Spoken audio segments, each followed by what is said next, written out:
Salut à tous, on se retrouve aujourd'hui pour parler du Paris Saint-Germain ce mercredi 28 février. On commence directement bien sûr avec le programme du PSG concernant les prochains matchs. Donc on est le 28, on est mercredi, le prochain match c'est vendredi, c'est après-demain, c'est un déplacement du côté de Monaco. Je le répète les gars, je le rappelle, Monaco est la dernière équipe à avoir battu le PSG quand le PSG s'est déplacé à l'extérieur en Ligue 1, c'était en février 2023, donc il y a un an. Donc voilà, le PSG va devoir prendre sa revanche bien sûr contre une très belle équipe de Monaco et surtout ça sera un match pour préparer le futur déplacement. Tiens, dans 6 jours les gars, ça sera le déplacement à la Real Sociedad après la réception de Reims, la réception de Nice, Montpellier et Marseille au Vélodrome fin du mois de mars. Et concernant ce match contre la Real Sociedad prévu dans 6 jours, la Real Sociedad hier a joué un match, une demi-finale retour de Coupe du Roi et ils ont été éliminés contre l'équipe de Majorque. Pourtant Majorque les gars est 16e de Liga, donc la Real Sociedad actuellement ils sont au fond du trou. Voilà, la Real Sociedad n'a gagné qu'une seule fois sur ses 8 derniers matchs. Donc voilà, c'est une équipe en grande difficulté qui va affronter le Paris Saint-Germain mardi prochain. Donc voilà, le PSG les gars, il n'y a pas le choix. Le PSG s'est imposé 2-0 à l'aller. Il va falloir faire un gros match. Après, ils peuvent vraiment être surmotivés contre le PSG. Bon, je pense que ça sera le cas. Ça sera au PSG bien sûr de bien gérer. Majorque, les gars, en plus c'était à Majorque. Ils sont partis. Bon, ça a été un nul. Puis ils ont gagné au tir au but. Donc le PSG doit faire la même chose, tout simplement, mardi prochain. Et éliminer cette équipe de la Real Sociedad. Voilà. On continue, on va parler de Kylian Mbappé. Donc j'ai dit hier soir, Kylian Mbappé était invité à l'Elysée avec Emmanuel Macron, avec l'émir du Qatar. Donc il y avait du très beau monde.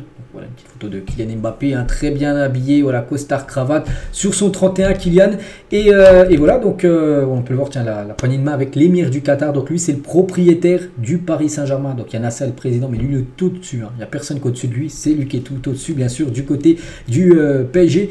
Donc voilà, et Mbappé, les gars, le seul joueur du PSG présent, qui était présent hier soir au dîner. Pourtant, on avait annoncé plusieurs joueurs du Paris Saint-Germain qui étaient présents. Non, il y a seulement Kylian. On voit quand même l'importance, l'influence de Kylian Mbappé d'être invité dans des dîners comme ça, avec Emmanuel Macron comme le président et l'émir du Qatar. C'est comme des personnes très influents dans le monde. Et Mbappé, les gars, il est invité, bien sûr, dans ce dîner. C'est fou. Voilà. Et imaginez, les gars, Kylian Mbappé qui ressort du repas et brandit ce maillot. Imaginez, les gars. Il aurait enlevé son costard. Il aurait mis Kylian séparé avec Flocage 2028. Ça aurait été bien sûr magnifique. Bon, c'est pas arrivé, bien sûr, malheureusement.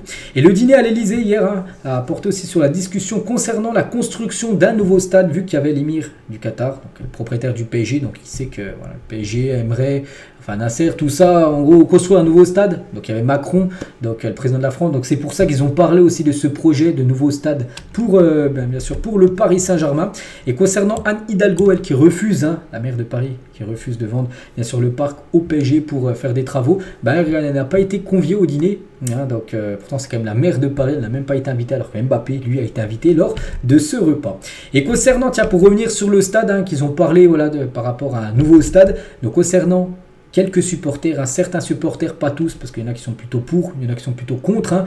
Donc certains supporters parisiens s'opposent à la vente du Parc des Princes et le font savoir en sortant ce long communiqué. Bon, je ne vais pas tout lire, en gros, voilà, le Parc des Princes appartient aux Parisiens, non à la vente du parc.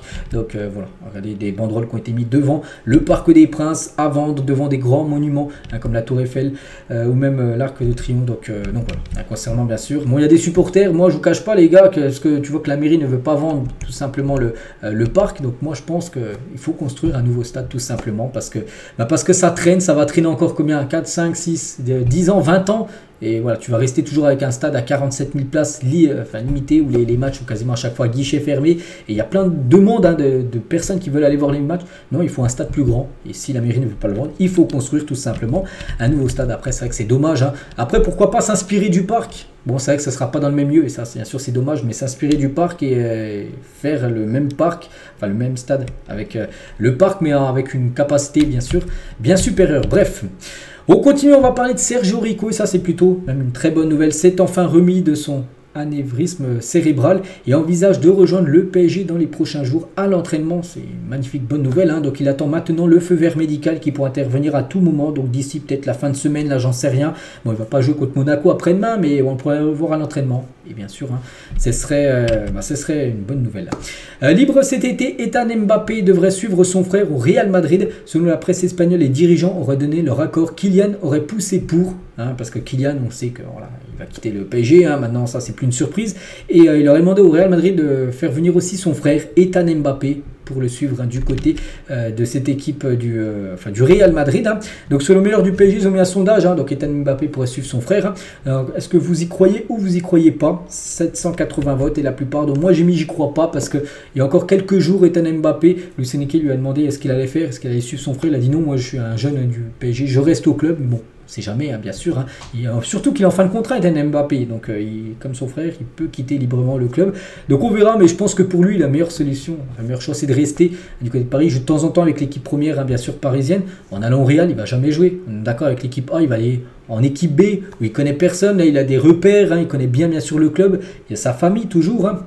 Ses parents qui sont à Paris, je ne sais pas après ce qu'ils vont faire, hein, ce qu'ils vont déménager à Madrid, hein, si bien sûr Kylian va jouer au Real, j'en sais rien, mais voilà, hein, concernant bien sûr Ethan Mbappé. On va parler d'un autre jeune, hein, donc moins connu, hein, bien sûr qu'Ethan Mbappé, vu qu'Ethan Mbappé est frère de Kylian, donc on en parle beaucoup, hein. Donc de ce jeune joueur qui s'appelle Johan Gadou, et la priorité en interne serait de signer ce jeune joueur, hein, du centre de formation actuellement courtisé par de grands clubs européens. Le défenseur plaît beaucoup à Luis Campos, un directeur sportif du club, et c'est désormais lui qui se chargera personnellement du dossier. Le club veut lui faire signer son premier contrat professionnel le plus vite possible, hein, pour ne pas le voir partir. Voilà, par exemple, je prends une équipe au pif, tiens, l'équipe Manchester City, voilà, mise sur le joueur et l'achète. Voilà, bon, ce sera un gros coup dur. Le PSG sort ce joueur du centre de formation, il va après renforcer notre équipe. Il y a eu pas mal de joueurs dans ce cas-là. Par exemple, Kouassi, hein, qui avait quitté le club pour aller, je ne sais plus c'était où, qu'il était parti en Allemagne, je crois, au Bayern, tout ça. Donc voilà, c'est pour ça qu'il va falloir rapidement lui faire signer un contrat, parce qu'à ce qui paraît, c'est une pépite, hein, simplement ce Johan Gadou. L'agent de Kvaratskhelia sur un intérêt du PSG de Barcelone, il a dit bien sûr qu'il y a des offres de la part des grands clubs, hein, regardez-le, comment pourrait-il en être autrement, hein, parce qu'il est bon, c'est son agent qui dit ça. Tout sera plus clair au mois de mai, parce qu'au mois de mai on sera un mois du début du mercato estival, et Kvaratskhelia, il y a des chances qu'il quitte l'équipe de Naples, surtout que Naples, la saison prochaine, risque de jouer aucune compétition européenne. Donc il devrait quitter le club. On peut voir que le Barça, mais surtout le Paris Saint-Germain, intéressé par Kvaratskhelia. N'oubliez pas que le PSG est également intéressé par un autre joueur de Naples, hein. Bah, c'est Osimhen, pourquoi pas le duo Osimhen et Kvaratskhelia du côté de Paris, ça peut être jouable. Des contacts directs et constants entre l'avocat de Leao et le PSG, mais pour l'instant pas d'offre, hein, sa clause est trop élevée pour sa valeur. Le père du joueur reste au centre des intérêts, sa parole a toujours du poids et Jorge Mendes conservera un rôle important. Voilà, et ça fait la une, enfin sur la une, journal La Gazzetta italienne, que le PSG avec Rafael Leao. Après, le problème c'est sa clause libératoire, c'est que 175 millions d'euros. Oui, le PSG a les sommes, enfin la somme pour bien sûr investir sur Leao, mais pour moi c'est trop cher, les gars. Leao, par exemple, cette saison en championnat, c'est seulement 4 buts. C'est un joueur, oui, il peut faire des différences, mais il n'a pas cet instinct de buteur que Mbappé ou même Osimhen a. Donc voilà, c'est un joueur peut-être qui va tourner peut-être à 20 buts.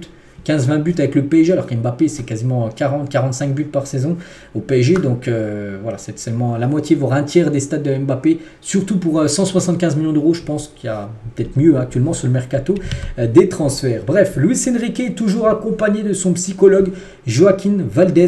Depuis 2008, hein, le tacticien espagnol est suivi de près par son plus fidèle lieutenant.